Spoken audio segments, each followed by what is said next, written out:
والصلاة والسلام على سيد الأنبياء والمرسلين وعلى آله وأصحابه أجمعين. أما بعد فأعوذ بالله من الشيطان الرجيم. بسم الله الرحمن الرحيم. إنما يريد الله ليذهب عنكم الرجس أهل البيت ويطهركم تطهيرا. صدق الله مولانا العظيم. إن الله وملائكته يصلون على النبي يا أيها الذين آمنوا صلوا عليه وسلموا تسليما. الصلاة والسلام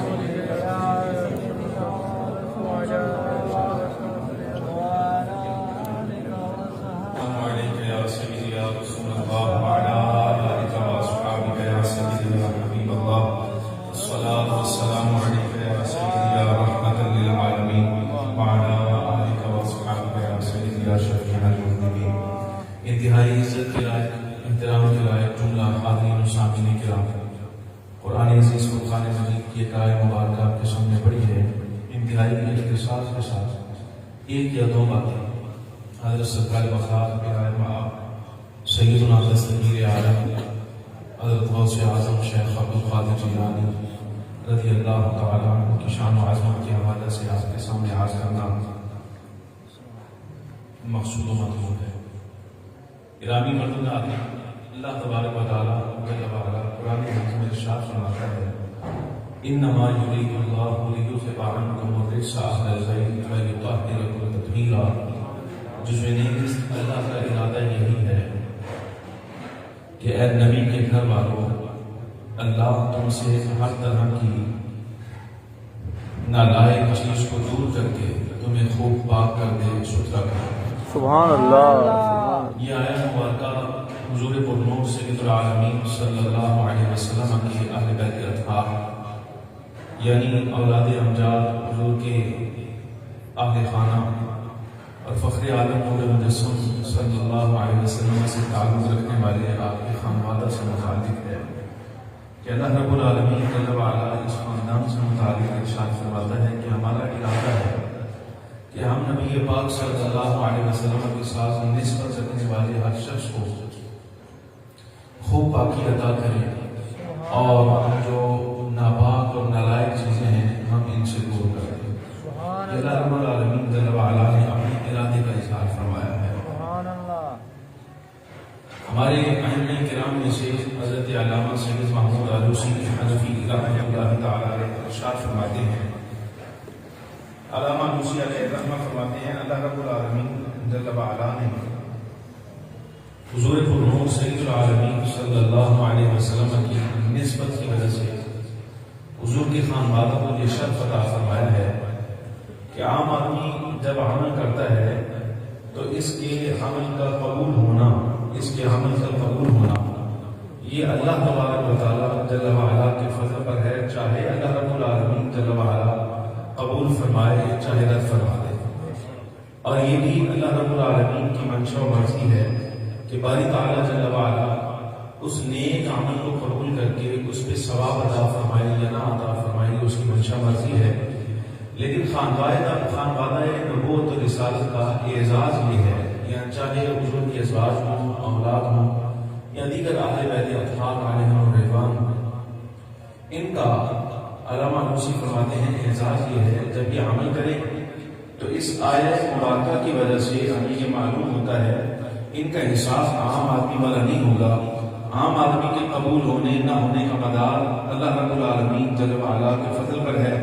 لیکن حضور اکرم صلی اللہ علیہ وسلم کے ساتھ نسبت رکھنے والا جب بھی کوئی عمل کرے گا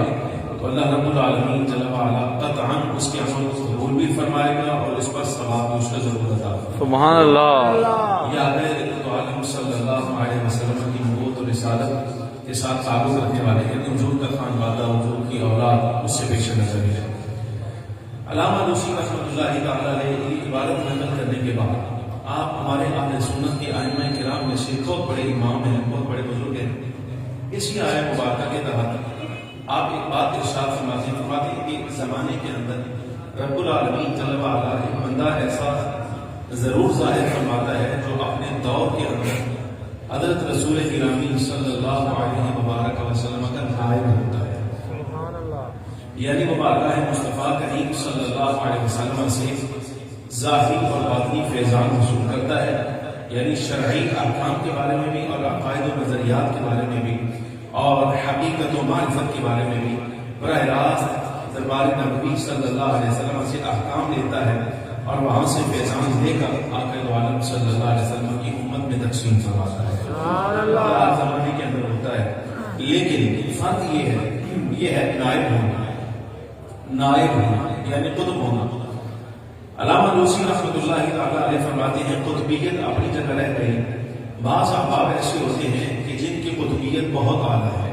اور انہی میں حضرت سرکار بغداد ولایت مآب سیدنا غوث پاک رضی اللہ تعالیٰ عنہ بھی ہیں۔ آپ فرماتے ہیں، علامہ لوسی رحمۃ اللہ علیہ فرماتے ہیں، ان السید الشیخ عبد القادر قدس سرہ قد نال ما نال من القطبیت بواسطة جده علیہ الصلاۃ والسلام على أتم وجه وأكمل حال، فقد كان رضي الله تعالى عنه من أجلة أهل البيت حسنيا من جهة الأب حسينيا من جهة الأم، لم يصب نفس لو أن بعصا ليتا، ولا ينكر ذلك إلا زنديق أو رافضي ينكر صحبة الصديق۔ علامہ لوسی رحمۃ اللہ تعالیٰ علیہ فرماتے ہیں، حضور اکرم نور مجسم صلی اللہ علیہ وبارک وسلم کے خانوادہ مبارک سے تعلق رکھنے والی ایک ذات حضرت سیدنا شیخ عبد القادر جیلانی رضی اللہ تعالیٰ عنہ کی ہے۔ آپ کو جو قطبیت کا درجہ ملا ہے، یعنی نائب رسول ہونے کا جو آپ کو درجہ ملا ہے، یہ حضور پرنور سید العالمین صلی اللہ علیہ وسلم کے واسطہ سے ملا ہے۔ اور آپ کا تعارف یہ ہے، آپ اپنے والد کی طرف سے حضرت امام حسن رضی اللہ تعالی عنہ کی اولاد میں سے ہیں اور اپنی والدہ کی طرف سے سیدنا امام حسین رضی اللہ تعالی عنہ، سبحان اللہ، یعنی نجیب الطرفین سادات میں سے ہیں۔ حضرت امام حسن رضی اللہ تعالی عنہ کا نسبی فیضان، ظاہری باطنی فیضان، اور حضرت سید الشہداء امام علی مقام حضرت امام حسین رضی اللہ تعالی عنہ کا نسبی فیضان، ظاہری باطنی فیضان، دونوں بزرگوں کا جو جہاں آ کر جمع ہوتا ہے، اس ذات کو مجمع البحرین کہا جاتا ہے، جہاں دو دریا جمع ہوتے ہیں، وہ ذات حضرت شیخ عبد القادر جیلانی رضی اللہ عنہ۔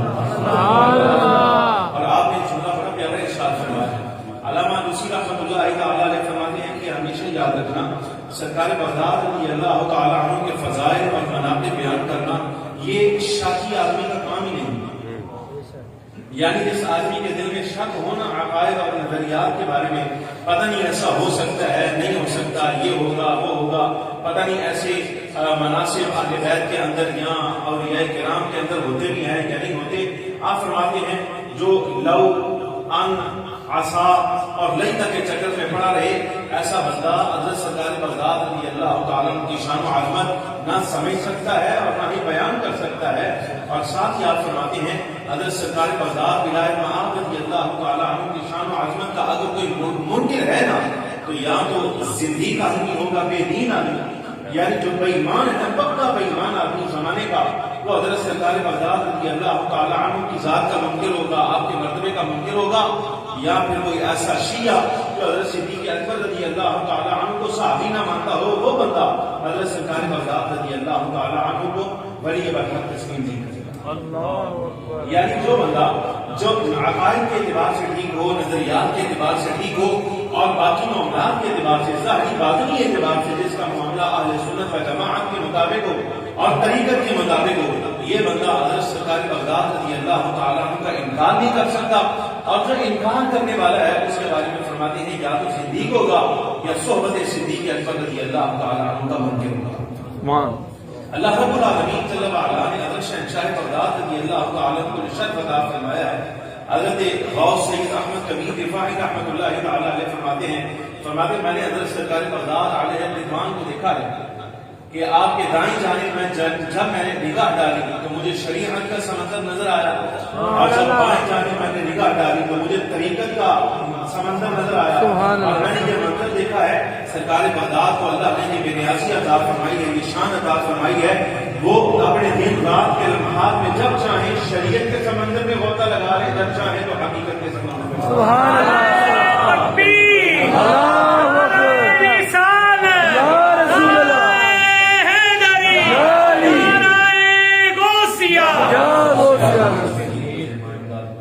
فرماتے ہیں کہ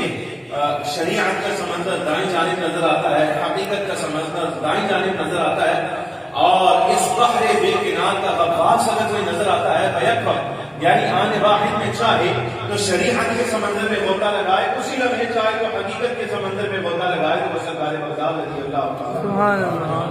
بادشاہ لکھتے ہیں ائمہ کرام میں سے سیرت ادارہ میں لکھا، اور علامہ ویسی رحمۃ اللہ علیہ نے تحقیق الاکابر کے اندر اپنی کتاب میں لکھا، فرماتے ہیں عالم ارواح کا جب میثاق ہوا تو وہاں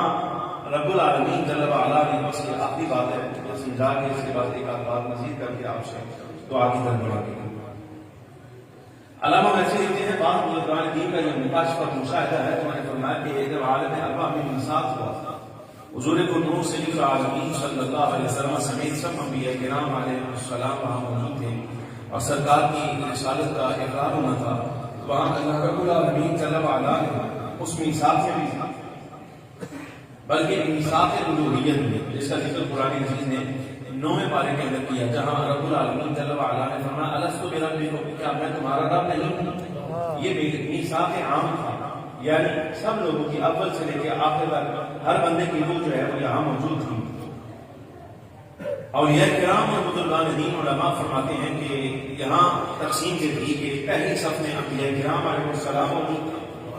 دوسری صف میں اولیاء موجود تھے، اور تیسری صف کے اندر عوام موجود تھے، یعنی اس طرح سے سب بندی کی گئی عالم ارواح میں۔ اب یہ منظر آپ کو تو اور مجھے تو یاد نہیں ہے، بہرحال جن کو اللہ رب العالمین چاہتا ہے انہیں دنیاوی زندگی کے اندر بھی یہ منظر یاد رہتا ہے کہ انہوں نے عالم ارواح میں اللہ تبارک و تعالیٰ کی الوہیت کا اقرار کیا تھا، انہیں یہ منظر یاد رہتا ہے۔ فرماتے ہیں کہ پہلی صف کے اندر انبیاء کرام علیہ السلام تھے، دوسری صف میں اولیاء اللہ تھے، اور تیسری صف کے اندر عوام تھے، تو حضرت سرکار بغداد شہنشاہ بغداد والا رضی اللہ تعالیٰ عنہ کی روح پاک صف اولیاء سے نکل کر صف انبیاء میں کھڑی ہوئی، حالانکہ آپ نبی نہیں ہیں، یہ بات یاد رکھیں۔ میں اس بات کی تحقیق کر رہا ہوں اور تصحیح کر رہا ہوں کہ یہ اس لیے نہیں ہے کہ شہنشاہ بغداد رضی اللہ تعالیٰ شاید انبیاء میں شامل ہونا چاہتے ہیں، نہ، یہ انبیاء میں شامل ہونے کے لیے نہیں، بلکہ ایک اعزاز کی خاطر ہے کہ جتنا قرب الہی مل جائے گا اتنا ہی اچھا ہے۔ بھائی سب میں اگر درجہ بندی کے اندر اگر قرب ملتا ہے تو وہ قرب الہی قرار پائے گا، قرب الہی کے لیے حضرت سرکار بغداد رضی اللہ تعالیٰ کی روح پاک جو ہے کہ صف اولیاء سے نکل کر تو صف انبیاء میں داخل ہوتا ہے، ملائکہ کرام عزت کے ساتھ ادب احترام کے ساتھ روح پاک کو پکڑے پھر پیچھے کر، لیکن کچھ لمحات گزرے تو پھر روح مبارک آگے چلی جائے۔ یہ سلسلہ جب کئی مرتبہ جاری رہا، اور یہ کرام فرماتے ہیں، علماء فرماتے ہیں کہ ملائکہ کرام فرشتوں نے حضور اکرم صلی اللہ علیہ وسلم کی خدمت عالیہ میں عرض کی، یا رسول اللہ صلی اللہ علیہ وسلم، یہ آپ کی اولاد میں سے ہیں، آپ کے بیٹے ہیں، آپ کے صاحبزادے ہیں، آپ کے قادر کا نام ہے دنیا کے اندر، یہ صف اولیاء سے نکل کر بار بار جو ہے صف انبیاء میں آ جاتے ہیں، آپ ذرا ان کو منع فرمائیے، آپ ان کو منع فرمائیے۔ تو علماء فرماتے ہیں کہ حضور نور سید العالمین صلی اللہ علیہ وسلم نے ارشاد فرمایا عبد القادر آج آپ صف اولیاء میں رک جائیے، کل قیامت کے دن جب اللہ رب العالمین ہمیں مقام محمود پر اپنا قرب عطا فرمائے گا تو ہم اپنے قریب تمہارے لیے بھی منت ضرور کریں گے۔ یہی وجہ ہے کہ حضرت سرکار بغداد رضی اللہ تعالیٰ عنہ اپنے مریدین کے لیے فرماتے ہیں، فرمایا کہ ہم نے اپنے رب سے وعدہ دیا ہے کہ ہمارا مرید اس وقت تک دنیا سے نہ جائے جب تک اس کو توبہ کی توفیق نہ مل جائے۔ یہ اول مرحلہ ہے، اور دوسری بات جو آپ ارشاد فرماتے ہیں اس وقت تک ہم جنت میں نہیں جائیں گے جب تک ہمارا آخری مرید بھی باہر ہے۔ سبحان اللہ۔ سفارش ہے اللہ رب العالمین جل وعلا اولیاء کو بھی عطا فرمائے گا۔ حضرت سرکار بغداد رضی اللہ تعالیٰ عنہ کا معاملہ تو ایسا ہے، آپ فرماتے ہیں آپ کے ارشادات میں موجود ہے، فرماتے ہیں کہ ہمارا مرید اگرچہ 7ویں نسل کے اندر بھی پہنچ جائے نا، یعنی ہمارے مرید کے مرید کے مرید کے مرید کے مرید یعنی 7ویں نسل میں بھی چلا جائے، یہ حال ہو جائے، یہ ہماری اولاد میں سے، یا جو ہمارا مرید تھا اس کا بیٹا ہے، پھر آخر اس کا بیٹا، پھر اس کا بیٹا، یعنی جو اپنے آپ کو 7ویں پشت میں بگاڑ کر ہماری طرف منسوخ کر دے، سرکار بغداد رضی اللہ تعالیٰ فرماتے ہیں فاصلے ہمیں کچھ نہیں کرتے، وہ 7ویں پشت میں بھی چلا جائے تو پھر بھی ہمارا مرید ہے، یعنی وہ ہماری نظر میں رہتا ہے، ہماری توجہات میں رہتا ہے۔ یہ حضرت سرکار بغداد رضی اللہ تعالیٰ عنہ کا فیضان ہے۔ اور یہ بات ہمیشہ یاد رکھیے گا، سلاسل عالیہ، نقشبندیہ ہوں، چشتی بزرگ ہوں یا سہروردی، سب کے سب بزرگ ہمارے لیے عزت مآب ہے، لیکن یہ بات اتفاق کے ساتھ کہہ رہا ہوں، یعنی کہ اتفاق ہے سلاسل اولیاء کا کہ سب اولیاء کرام عالم اور رضوان اس بات کو تسلیم کرتے ہیں، سلسلہ چاہے کوئی بھی ہو، لیکن فیضان ہمیشہ سرکار بغداد ولایت مآب سرکار سیدنا شیخ عبدالقادر جیلانی رضی اللہ تعالیٰ عنہ کا رہتا ہے۔ یہ ہمیشہ یاد رکھیں۔ تو آپ کو مثال کے طور پہ آپ نقشبندیوں کے ساتھ منسلک ہیں، یا آپ چشتیوں کے ساتھ منسلک ہیں، یا جناب والا آپ سہروردیوں کے ساتھ منسلک ہیں، سلسلہ کوئی بھی ہو، لیکن وہاں تک آپ کو جو فیضان مل رہا ہے وہ ہمارے آقا محبوب سبحانی شیخ عبدالقادر جیلانی رضی اللہ تعالیٰ عنہ کا رہتا ہے۔ بس یہ اعزاز ہے، یہ انعام ہے اللہ تبارک و تعالیٰ جل وعلا کا، اور یہ بھی ایک انعام ہے کہ اللہ رب العالمین جل وعلا نے ہمیں یہ نسبت اس خانقاہ کے توسل سے عطا فرمائی ہے جس کے بارے میں ائمہ کرام فرماتے ہیں کہ اگر ہند کے اندر سرکار بغداد کے ساتھ سب سے وحید اور سب سے نرالا اگر کسی کا سلسلہ ہے تو حضرت شاہ عبد المعالی یہ اللہ رب العالمین کا فضل اور کرم ہے، اور آپ کی ادنا کرامات میں سے یہ ہے کہ جو بندہ دل کو آپ کا امید ہوتا تھا، رات کو اللہ تبارک و تعالیٰ جل وعلا سرکار بغداد رضی اللہ تعالیٰ کوئی کچھ زیارت عطا فرماتا ہے۔ بزرگ آج بھی وہی ہیں، لیکن جو لینے کے لیے آتے ہیں وہ دنیا مانگنے کے لیے آتے ہیں، کوئی مکان مانگنے کے لیے آتا ہے، کوئی گھر بار مانگتا ہے، کوئی پریشانی کا حل مانگتا ہے، کوئی شفا مانگتا ہے، کوئی کچھ مانگتا ہے۔ ہاں جو لوگ براہ راست سرکار بغداد رضی اللہ تعالیٰ عنہ کی تلاش میں آتے ہیں، اعلیٰ حضرت ادارے گلر رحمۃ اللہ تعالیٰ علیہ فرماتے ہیں ہند کی سرزمین پر اگر کسی بندے کو چاہیے ہو کہ وہ سرکار بغداد شیخ عبدالقادر جیلانی رضی اللہ تعالیٰ عنہ کی نسبت سے فیض حاصل کرے اور آپ کی مجلس میں پہنچ جائے، آپ کی زیارت سے شرکیات ہو، اس کو چاہیے اگر اس کو بہت زیادہ جلدی ہے تو حضرت شاہ عبد المعالی رحمۃ اللہ علیہ لیکن ظاہر ہے جو اللہ جیسی نیت لے کر آتا ہے ویسا پھل پاتا ہے۔ یہ صرف اختصار کے پیش نظر میں نے چند باتیں آپ کی مصروفیات ہمارے ہمیشہ پیش نظر رہتی ہیں، چند باتیں آپ کے سامنے آج کی ہیں۔ ایک بات میں آپ اپنا معمول بنائیے دو چیزوں کے بارے میں، ایک ہے صلاۃ غوثیہ کے بارے میں اور دوسرا ختم غوثیہ کے بارے میں۔ یہ معمول رکھیے اپنا صلاۃ غوثیہ۔ حضرت صاحب رحمۃ اللہ تعالیٰ علیہ کے بارے میں نے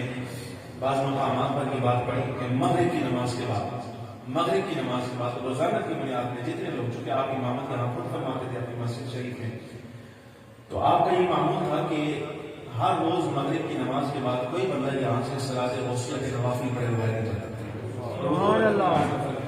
چونکہ قادری فیضان ہے، قادری مشرق ہے، قادری مرکز ہے، تو یہاں پر حضرت سرکار بغداد رضی اللہ تعالیٰ عنہ کی سارے ثواب کے لیے روزانہ مغرب کی نماز کے بعد ہر نمازی 2 نفل پڑھ کے جایا کرتا تھا، اور وہ 2 نفل پڑھنے کا فائدہ اس کی اپنی ذات میں ہوتا تھا۔ سبحان اللہ۔ یہ وہی نماز ہے جس کو اعلیٰ حضرت فاضل بریلوی رحمۃ اللہ تعالیٰ نے صلاۃ غوثیہ لکھا ہے۔ بعض لوگ بیچارے کم عقل ہیں، ناقص ہیں اور پریشان ہو جاتے ہیں جہالت کی وجہ سے، کہتے ہیں دیکھو جی اب نمازیں بھی حضور غوث پاک رضی اللہ تعالیٰ کے نام پر، کہتے ہیں ہاں جی نماز بھی حضور غوث پاک رضی اللہ تعالیٰ کے نام پر، بالکل پورے اعتقاد اور یقین کے ساتھ ہم کہتے ہیں اگر امام ابن ماجہ آپ کتاب بنائیں، اچھا اور کچھ نہ چلائی کہ صلاۃ استسقاء ہو سکتی ہے، بارش والی نماز وہ ٹھیک ہے، سمجھ آئی کہ نہیں آئی؟ پھر بارش کے لیے نماز حضور اکرم صلی اللہ علیہ وسلم نے خود پڑھ کے بتائی ہے، سورج گرہن کی ہو جناب وہ نماز، چاند گرہن کی نماز، فلانی نماز ساری نماز، بلکہ یہ تو قرآن عزیز کا لفظ ہے، اور صلاۃ غوثیہ اہم قرآن عزیز کے حکم کے مطابق ہے۔ اللہ تعالیٰ فرماتا ہے یا ایھا الذین آمنوا استعینوا بالصبر والصلاۃ، اے ایمان والو نماز سے مدد مانگا کرو، نماز کے ذریعے سے مدد حاصل کیا کرو اور صبر کے ذریعے سے مدد حاصل کیا کرو۔ سمجھا نہیں؟ اب یہ نماز کے ذریعے سے مدد کیسے حاصل کرنی ہے، وہ اسی طرح حاصل کرنی ہے، اور فخر عالم پورے مجسم صلی اللہ علیہ وسلم نے خود صلاۃ حاجت کا طریقہ بتایا کہ اگر کوئی مشکل